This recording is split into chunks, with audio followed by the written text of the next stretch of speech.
Hello, everybody, and welcome to the September meeting of the Bronzeville Neighborhood Association. And we welcome all back, those that are here and those that are watching online.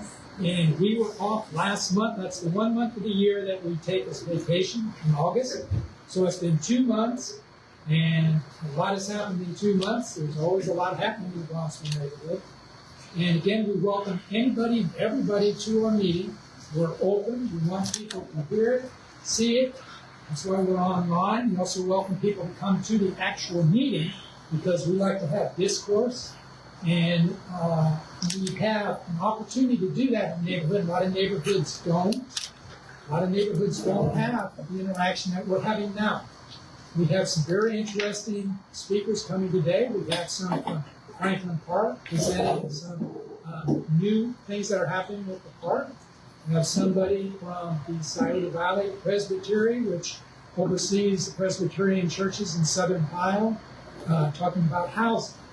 And we may have 2 other presentations from people who have housing sites that they're developing. They were going to come, but maybe they won't, maybe they will. So to start the meeting, I'm Dana Mason, Vice President of the Bronzeville Neighborhood Association. And President Willis Brown, he had to leave town early this morning. He got a call last night. So unfortunately, he will not be here for this meeting. But President Willis Brown, frequently known as the mayor of Bronzeville, is the one who usually runs the meeting. And we sit up here side by side. So I will be the one handling the meeting today. And so again, I welcome anybody and everybody that's here. And we're meeting in the basement of the Bethany Presbyterian Church on Garfield, right across from Mamie Moore Park. And we meet the second Saturday of the month at 3 o'clock in the same location in the basement. So we have some updates with some things that are going on. Here in the Bronzeville neighborhood, there's been some more discussion with the city about traffic calming. There was a discussion at a meeting at the Near East Area Commission where they have their meetings there on Broad Street at LATA in the city building. And there were some interesting presentation suggestions made. And to preface that, we in the Bronzeville Neighborhood Association have been talking to the city for many years about traffic calming in our neighborhood. In the neighborhood we're talking about goes from Jefferson, just west of 71, to Taylor on the east side of University Hospital East, from Broad Street to the south, 670 to the north. So within this area, we've had numerous issues about speeding, people not following traffic laws, suggestions, hopes. We've had numerous discussions with our police liaison, city council members, Department of Development, all the city offices you can think of. This has been ongoing. So it was almost 3 years ago that the city said that we could be, we call ourselves the guinea pigs. So we are an area they selected to do initial ideas on traffic calming. So hopefully we can get some of these things to happen because we all have stories about all the things that are going on. There's a lot of them. And we've had some really bad accidents, which frequently when you have those, that's when you get something done. And we don't want to have that to get something done again. So we want to be proactive. So that's the one thing that's happened. The other thing is, in this neighborhood, its perceived value has greatly increased amongst people across the city. Those of us that have lived in this neighborhood, whether you were born in this neighborhood, moved in this neighborhood, or lived here for 30, 40 years, you knew it had great value. So now we have a perceived value, which of course has raised tax base and everything else, which is good. It has some difficulties, it has some challenges. But this neighborhood was always a unique, special neighborhood. And then you add the additional factor which sets it off from any other neighborhood is its historic African American black context. And all the things they did here, starting way back. They were the first ones here in the neighborhood over on Champion. So with all the things that they've done in the neighborhood, plus all the things that are happening and about to happen, this is a really happening neighborhood. So one of the discussions we're going to have on the Presbytery is about housing. We in the Bronxville Neighborhood Association for many years, 20-some years, we talked to Mayor Coleman. We had personal meetings in his office. We talked to city council members for 20-some years. So many different ones, can't name them all. We continue to have that discussion. Department of Development, housing. What we have been saying, we still say, we have three big categories of housing possibilities and way housing can be developed. The first one is the individual homeowner who owns or has purchased an individual lot. Infill housing, they call it. And we have several instances today where that is in process. There's a hole in the ground, somebody's starting, about to start, they've cleared the site. What we've been saying, and continue to say, is anybody who has an individual lot, individual homeowner, or somebody to build should be able to do market rate housing. Whatever they can do, if they're going to sell the house or keep the house, the sky's the limit. What they can afford, what the market would bear. Number two is we have developers who do larger developments like we've had on Long Street with the Ogden, the Adelphi, we're now having with the Deal, that beautiful building at Hamilton and Long, right there by the freeway. Now, and the also by Shiloh. Those developments are an opportunity to do a mixed development. That's where you can have market rate and affordable. The market rate helps pay for the affordable. We desperately need affordable. But we also know for the market, for it to work, to make sense, actually get any development, you have to have somebody pay for it. That's what your market rate does. It enables you to do affordable housing. We want it. Number three, the churches. We on the Near East Side are blessed with an amazing number of churches who own acres and acres, blocks and blocks of raw land. Land that has no buildings on it, land that they own free and clear. All they're doing is paying whatever on it because churches have a different tax structure than anybody else. So they own land they don't have to buy it. That's number three. The churches are the ones who need to step up to the plate and seriously consider and do appropriate, sustainable, income-based housing for the unfortunate, those people that need help. Affordable housing. They're the ones that really need to do it. And we've had an instance where Shiloh Baptist, at the end of Hamilton and in Mount Vernon, right there at 71, they were the first one out of the chute in this neighborhood to find a developer and put together a project with the developer to do affordable housing. It's a wonderful project. We need more of those. So those three housing options, three ways of doing housing in the neighborhood, we need all of them. You have to have all of them to make a good neighborhood. You can't do all affordable low-income housing where you have it turns into a mess and it devalues itself.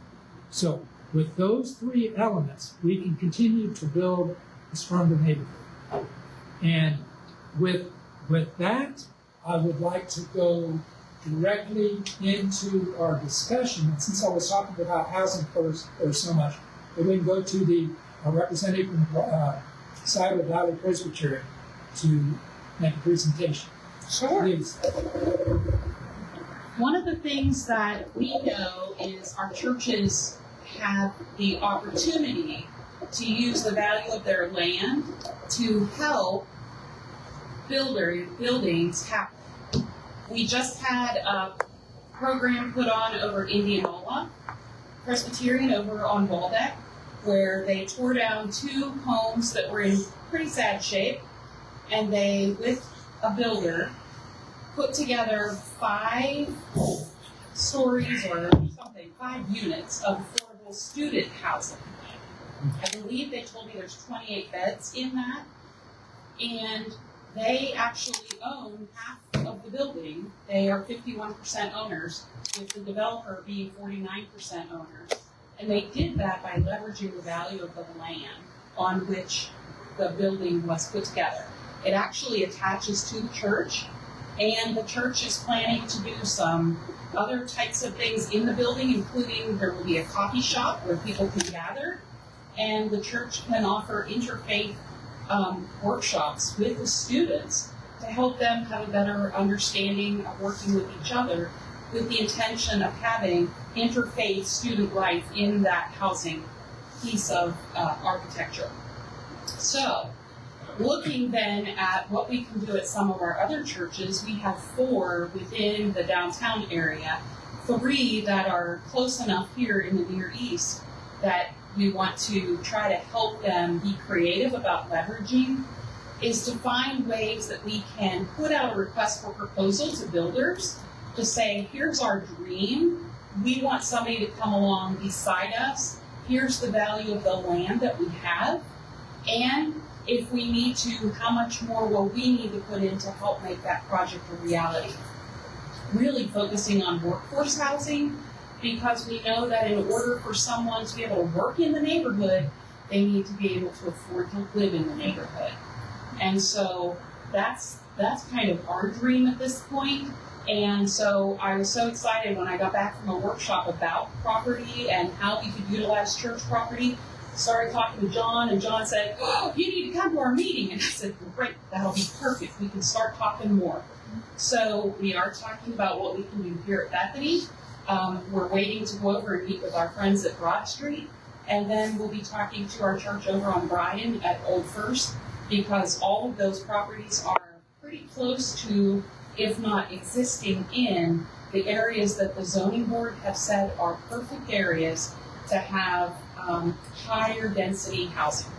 So that's where we're at right now. We're looking to be able to help our churches to leverage what they already have into something that's better for their neighborhood, doing ministry with more.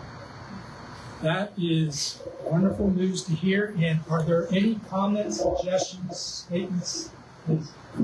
So I was just going to say, I don't know if most of you all know, but I'm state representative, Latina Humphrey. I have the pleasure of representing District 2 East Columbus, South Columbus City of Whitehall. But to your point, I just want to add this comment. I have been working with Rhoda Cooper Companies and New Fellowship Baptist Church, as well as another church off of Petzinger, to develop affordable housing. We've been working on this for a couple of years. So I say all that to say, I know there are tons of developers. These are the ones that I've been working with, and they're actively trying to get something done for New Fellowship off of, they're both off of Petzinger. But either way, we'd love to get your contact just so you can have communication, because Mr. Woda and his staff's name is John McKay. As soon as I call, they will want to sit down and meet with you all. So that is my plug to you. We'll get your information. And I know you're going to shop around, but that's one place to start. Thank you. And if I may add, Rhoda Cooper, you may probably have heard the name. They're the ones that are developing the YMCA downtown on Long Street and Front Street as affordable housing, that huge building. They're doing that fantastic project. It took a long time to get started, but they're now doing it. Yeah. So they walk the walk, talk the talk. So that is a good group. There are others. That is one. And there are many possibilities in this neighborhood, so it takes more than one developer to do that. Does anybody else have any statements or comments? We really would like to hear those. Because we in the neighborhood are really excited about the possibilities of housing. Anybody else? All right. So with that, I would like to say that some of the churches that own holdings have blocks on 17th and Long Street and Mount Vernon. So all of the major corridors are have a wealth of opportunities. And With that said about housing, we would like now to go to our next presentation, which is Franklin Park, and they have a little video, audio possibility here. That'll be very interesting. Great, thank you. Can everyone see this? Great. I'm Bruce Harkey. I'm the president and CEO of Franklin Park Conservatory, and glad to be here. We're making the rounds all over the neighborhood associations to share what the conservatory's plans are for the future. And we've spoken in the past to the Nearest Area Commission. We did 10 projects over the last 15 years, so we really want to hear your feedback and get your thoughts.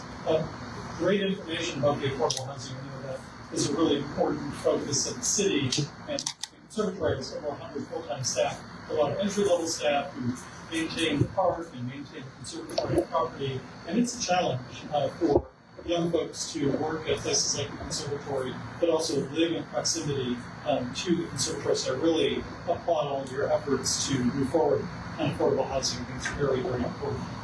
So the conservatory was established as a nonprofit organization in 1993, and I know the young woman in the back in the red jacket worked at AmeriFlora back in 1992. And the conservatory, as I mentioned, has completed lots of projects in partnership with the city and the county, but we thought that it was time for us to look at the future of the city with all of the growth that's happening in Central Ohio, and really identify what is the conservatory's long-term vision for the next 25 years. So we hired a firm, worked with the community, worked with our board, donors, leaders, and we've established what's called our North Star vision, and that is to be a premier botanical garden destination. And it will focus on 3 different pillars: inspiring a connection to nature, creating life-enhancing experiences, and then also cultivating a belonging for all people. So that is the vision for the conservatory for the long term. In order to achieve that vision, though, we felt like we needed a long-term master plan, which would guide all of our future development projects, both in terms of facilities, but also, of course, gardens, in partnership with Recreation Parks. We did a national search, and if anyone's familiar with MKSK, they're a local firm with an international footprint, and we picked them after this national search because they put together a great team that includes AECOM for architecture, Inkwell for the guest experience, and then Phyto, which is a boutique horticulture design firm out of Washington, D.C., really focused on environmental sustainability. I know I have spent every weekend watering my yard to keep plants alive. So we need to really focus on environmental sustainability going forward. Lots of focus groups, over 139 different stakeholders with 6,000 points of data. One of the questions we asked is, where should the conservatory aspire to be in certain areas on a scale of 1 to 5? And we're doing great in terms of exhibitions and special engagements, and also education and community outreach. I know there's a community garden over here behind the church, and we have one of the largest community gardening programs in the country called Growing Green. We helped start over 300 different community gardens in our community. And the areas, though, for growth are horticulture, historical heritage, interactive technology, and conservation and sustainability. So we are thrilled that the public also wants us to continue investing in horticulture and green space to really enhance the quality of life of our community. I'll flip a slide or two to show the orientation for that. Is there another slide that shows the boost orientation? Shows this orientation. So the current orientation of the conservatory, if you think about the 88-acre property, the conservatory entrance is to the east, and then the public park is to the west. The conservatory, if you didn't know, we maintain the entire park. Even though we own 40 acres of property, the entire 88-acre property is maintained by the conservatory. One moment, if I may interrupt. Sure. Could you locate where the Franklin Park Conservatory is? Because we're online, and there's people that are not familiar with. So on the next slide, this is the 88-acre property. This is Broad Street. Actually, over here, Franklin Park South and Franklin Park West. And the conservatory property is basically this 40 acres. And so the rest of the property, 48 acres, is Franklin Park, and we manage the property in partnership with Recreation Parks. So we can stay on the slide. So this is the current entrance to the conservatory where the children's garden is. What the design firm proposed, which we loved, was moving the entrance for the conservatory to the middle of the property. So right here, number 8, if you're familiar with some of these properties, this is the Adventure Center and the Data Center, which is they're doing some repair work on it, and the lower lake. We would build a new visitor center at the end of our property that will be a 35,000 square foot visitor center that, go back to slide 2, really helps to create what we're calling a shared ethos. So strengthening the partnership between the conservatory, the community, and Franklin Park. That facility will have a gift shop, it will have a restaurant, of course, but it will have all the amenities you would expect from a visitor center or a welcome center. So if you're walking the park and you need to use a restroom, there will be a restroom there. There are lockers that would be available for use for park goers as well as conservatory visitors. So we're really excited about this idea because I think it's going to strengthen the entire property. Our goal is to create the Central Park of Central Ohio here in this community, and I think that's something we can all really look forward to. One of the big changes you mentioned, the Franklin Park topiaries, that's at the intersection of Woodland Avenue, and there's a traffic light there, and so it's challenging to either get into the park or the conservatory at 5 o'clock, for example, especially with the bike lanes now. We're going to move the entrance to Woodland Avenue, which will be better because there's a bus stop right there, and then there's a traffic light, and then there would be a drop-off for the new visitor center, but also a road that goes to the Adventure Center, as well as the Recreation Parks facilities. And we're going to create new parking for them as part of this project. That will be greener parking, will actually increase the number of parking spaces available for the Adventure Center. The major projects that we're going to complete, this is a 25-year plan, but I can tell you there's so much excitement about this plan that people don't want to wait 25 years, so we're on a fast track for some of these projects. Next slide, please. So I mentioned the new entry drive on the visitor center. There will also be underground parking, so we want to preserve green space and build more gardens that are accessible to the public. So 350-car parking garage below ground, adjacent to this new visitor center, with beautiful gardens above it. This is an inspirational image of the visitor center, so we don't want it to overwhelm the historic Palm House. That Palm House was built in 1895. It's one of 6 glass houses left in the country dating back to the Victorian era, and it's a very important architectural landmark for this community and also for the city of Columbus. So we'll have a low-slung building, lots of glass, so that think about walking through the park and looking through the glass and seeing the beautiful restored Palm House in the background. We also want to create an interpretive center in this visitor center, so this really becomes a place where we as a community can celebrate, as you said earlier, the importance of this Near East Side community that has such history and such diversity. I think, frankly, one of the most interesting areas of the city, because people choose to move here because of diversity and architecture and the sense of community. So we're going to put an interpretive center in that tells the story of this neighborhood, of this community, and of the conservatory. This is an inspirational image of where we are going with the North Star Master Plan. I'm sorry, I got moved in front of the screen here. Sorry about that. This is an image of one of the big projects, of course, the restoration of the Palm House and the Show House, which will be a very significant project to improve the ventilation, establish a whole new world-class collection of palms from around the world, but also to change out all of the glass to get back to the curved Victorian glass that was part of the 1895 structure. And then in front of it, 6 acres of new gardens for the Buckeyes in the audience. That's 4 football fields. So think about how big that is. All of these beautiful, immersive, sustainable gardens will be created, including a meadow to the north, the Grand Garden in front of the historic Palm House, with lots of water features, and then an art garden to the south. We're also going to add a new opportunity for a rental facility here for 250 people as an open air pavilion. This is the latest rendering of the Palm House, fully restored. That will be about an 18-month project. All the glass will be removed. All the plants will be removed except for the 100-year-old fiddle leaf fig. The floor will be lowered 18 inches. We're going to restore a bridge that used to be part of the palm house.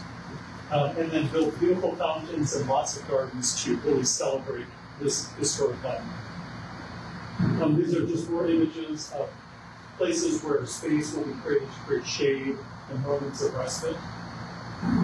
Another inspirational image, the designer for the fountains is really a terrific guy from Los Angeles. He's creating fountains that don't exist anywhere in the world. One of the fountains that's in the Grand Garden is going to have a couple jets of water that come together and make an orb of water that moves in the air. That's called hypnosis. Another one's going to look like rain is falling, but there's no rain. You all may remember the big metal sculpture, Navstar, that was a leftover from the Mayflower. So we're working with the City of Columbus and the Greater Columbus Arts Council and the artist, Stephen Canetto.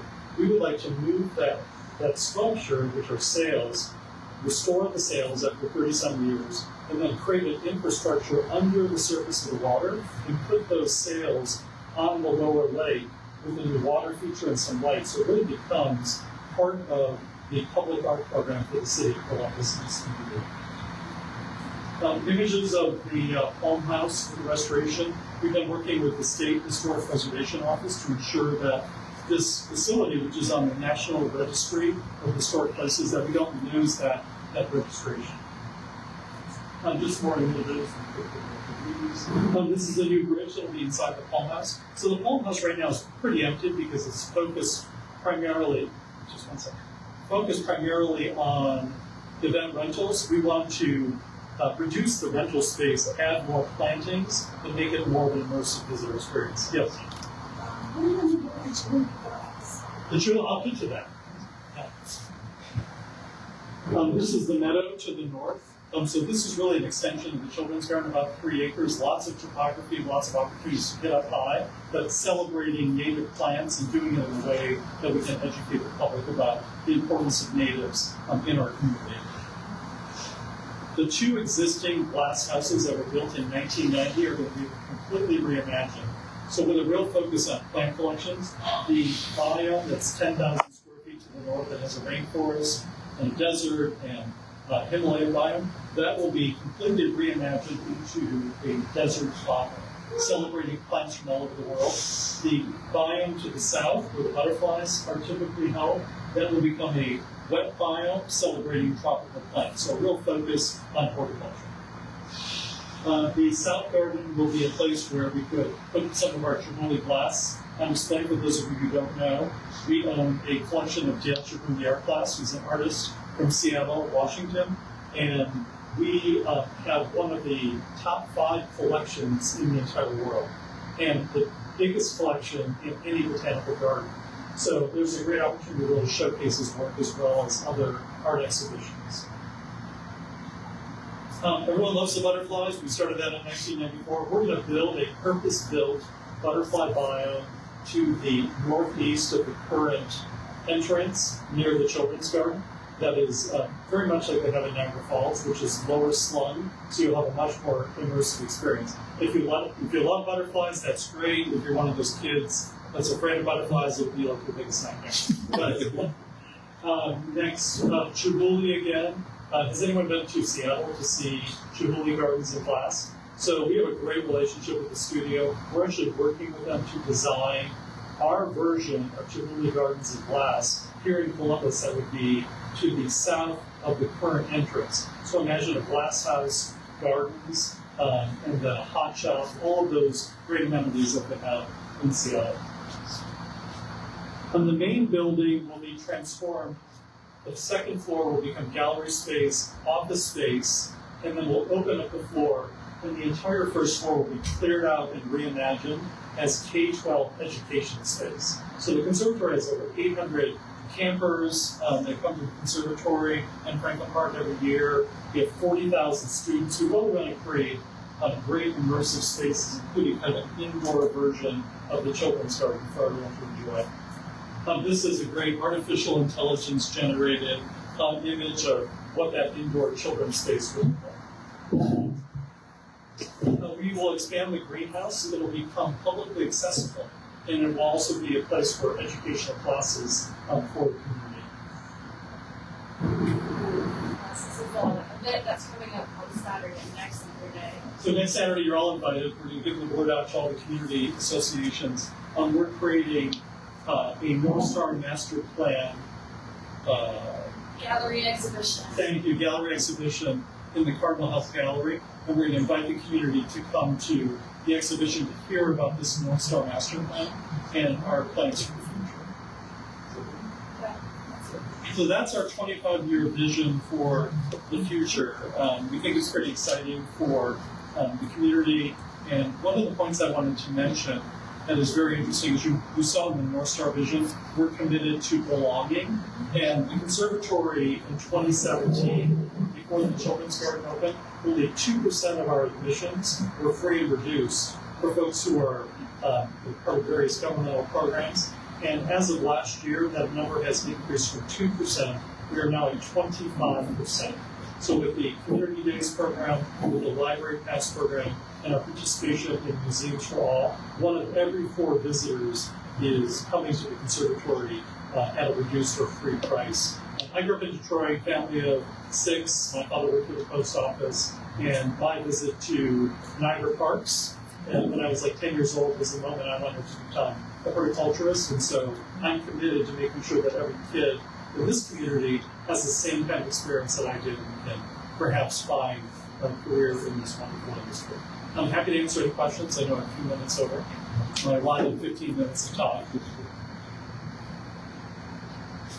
Yes, quick question. Yeah. I noticed you said 25 years, which is a long, long time, but the real question really becomes the funding. Where do you get your funding? Right, so the funding for the conservatory, our budget, when I started, it was $4 million, and I think a lot of people think, oh, all the money comes from the city and the county.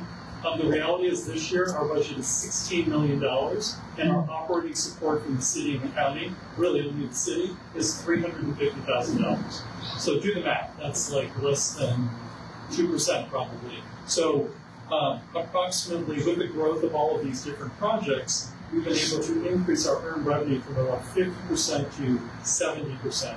The balance comes from a little bit of government support, but fundraising. So folks who are making contributions to the conservatory, primarily to support all of the community outreach and access programs. But for these projects, this will also be a big fundraising campaign.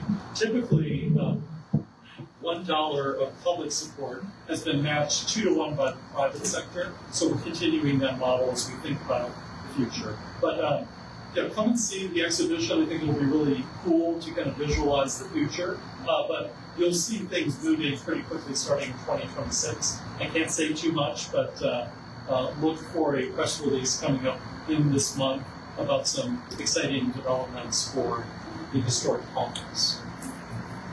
Does anybody else have any questions or statements about the conservatory? It's really an exciting part of the greater East Side, and it's just across Broad Street from the south edge of Bronxville neighborhood. And some things about Franklin Park, that's where the state fair was back in the 1800s, 1850s, 1870s, somewhere in that area. So it's always been a major fixture of the community. You have the 3 big parks. You have Schiller, Goodale, and Franklin Park.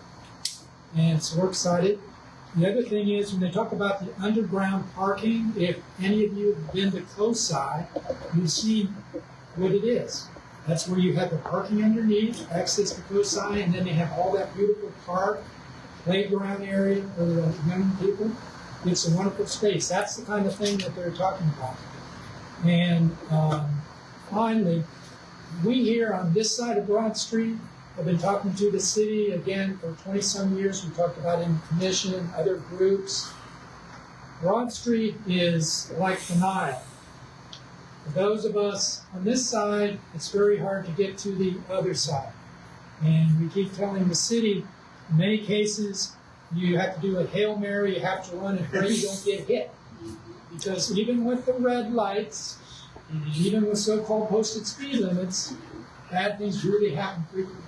It's very difficult to cross. And if you have any kind of perambulator, if you're pushing a little person, or you're an elderly person trying to get across, good luck. the light will change before you get across. So Franklin Park Conservatory people, please bring that up also. Is that is going to be a major barrier to get to that new entry for us. Yeah. So I really wish we would think back on the history of the city. For the time I've been at the conservatory, I'm 19 years now, I've been advocating for a boulevard. We had a beautiful green boulevard, coastline all the way to Nelson Road, have the bike lane in the middle of the boulevard, separate the traffic, and make it halfway across the street with another traffic light. So I feel like there's some things that we can do long term. We did talk to the city about the traffic on Broad Street. The posted speed limit is 35. The average speed on Broad Street is 55. And I know that a lot of people don't like the bike lanes. I've known a lot of folks who've been hit by cars on bikes, and so it's an adjustment I know for people.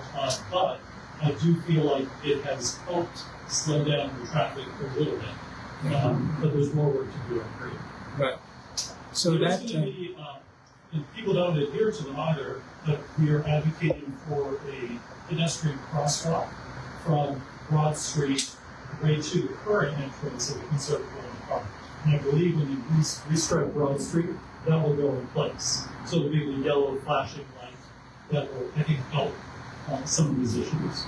right, and we have one of those currently operating at the Lincoln Theater at Garfield and Mall, and believe it or not, even with an officer there to monitor that when there's an event, you still have people, trying the odds and want to drive through it and there's people crossing. So even with those, it can be difficult, but it helps. In many cases, people do follow that. So is there any other comments or statements about this wonderful project? Anybody? Yes. I would just like to make comments. I've been here longer than they all know how old I am. I think the design originally, people that have cars. That's why you have it the way it is today. There weren't cars. Right. And so we have to come into this new world. Yeah. Well, People with cars and phones all at the same time. I keep saying to ourselves, if the current parking was working in, then maybe in the future we'll need less parking because the next generation, they don't care about cars and getting the driver's license. Maybe it'll be, we'll drop off my Uber and everyone does that, or it's a road tax. I think there will be fewer cars in the future, but we're in this awkward transition period. And Columbus is not used to pedestrian traffic. We're a car-driven city, and so it's going to take some education. Did anyone see what was the Grace and Frankie or Frankie and Grace, the TV show?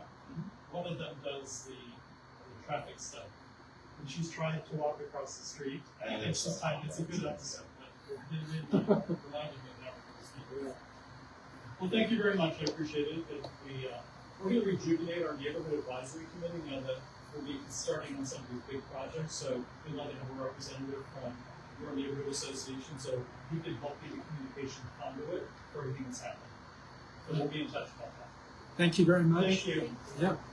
And are there any, do we have somebody building a house? Anybody, we're going to have somebody come, is that? No, actually, that's next door to where we are. Are you wanting to make a presentation, make a statement about something in the neighborhood? Well, I was just coming to this is the first time coming. Oh, okay. Well, welcome to the neighborhood. Welcome to the neighborhood association. Having been a member of the Mega Community Enrichment Foundation, we're at 899-901 Old Miller Avenue. So that's right across from the middle school. So the house that's being built next to us, 893, if you don't know, it's city sponsored. It's a cooperation with Fort Hayes and Habitat for Humanity. So we're going to be helping out with that. But I was just coming just to Great. just to see it, participate, and see what's going on. Since we're here.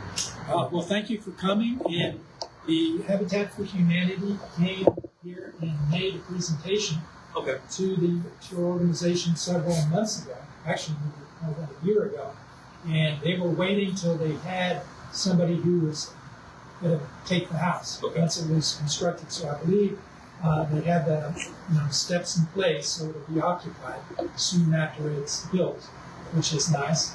And it's one of the affordable housing things that we desperately need, like we were talking about with the quiz material here. So that's a good thing. And you're always welcome, and please come to know me. There's always good discussion, and we're online, so you can watch the meeting. But if you come, then you can say that other people get to hear, which is nice. So thank you very much. And does anybody else have any statement or anything they'd like to say before we close the meeting? Yes, Mr. Clark. Just like a few minutes. But do we meaning BNA, have any input into the removal of parking along this North Street, north and south side? To put in the bike lane? I believe there's areas where there is no parking on Broad Street because of the right, which there was much discussion through the commission with the city for several years about that. And so the city came to the understanding that this is a improvement. It's going to help slow down traffic, and they want to make the inner city at least more available to different types of transportation, whether it's bicycle, scooters, things like that. So this is a movement in that direction. So there are some people that don't feel good about that, but the majority and the powers to be are thinking that's the direction to go. So that's where we are. So you're going to see more of that in other thoroughfares across the city.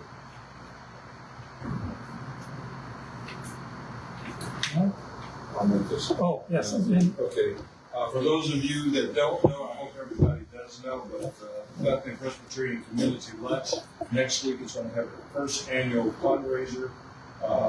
Keith Walker's doing a lot of stuff out here, and basically it's going to be fish fry. But those that I think everybody pretty much knows who Ann Walker was. She was the founder of the lunch program here, and has been feeding people for close to 18 years. And we're looking for a fundraiser just to keep it going. And the price of food is going up and all the other stuff, and there's much greater need. So we just want to invite everybody over. And the key is that we need money.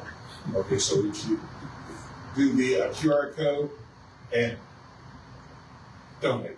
So if you need one of these flyers, we've got quite a few of them. Thanks. So you can still go to the conservatory next week and come to this the following week, and you'll be supporting two great organizations. There we go. Yes. And again, we'd like to praise Ann Walker. She's done a lot in this community. She's been a community advocate. She was on Channel 10 for years. She was also communications director for Jimmy Carter, President Carter, back in the 70s. So she's been a community force for we the people forever. She's 102, I believe. So she's still with us. So that's what the event will be. Yes.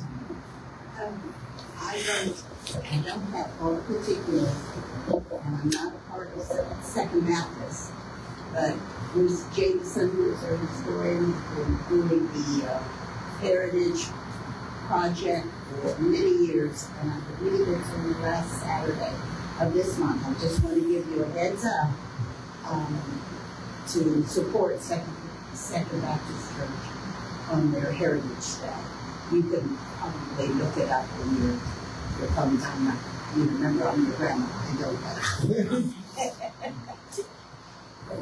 Thank you. Thank you very much.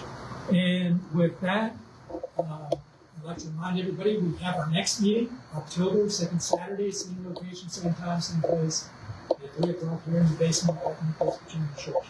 And with that, I move that somebody make a motion to close the meeting. I move to close. Yes, second? Second. All right, second, okay.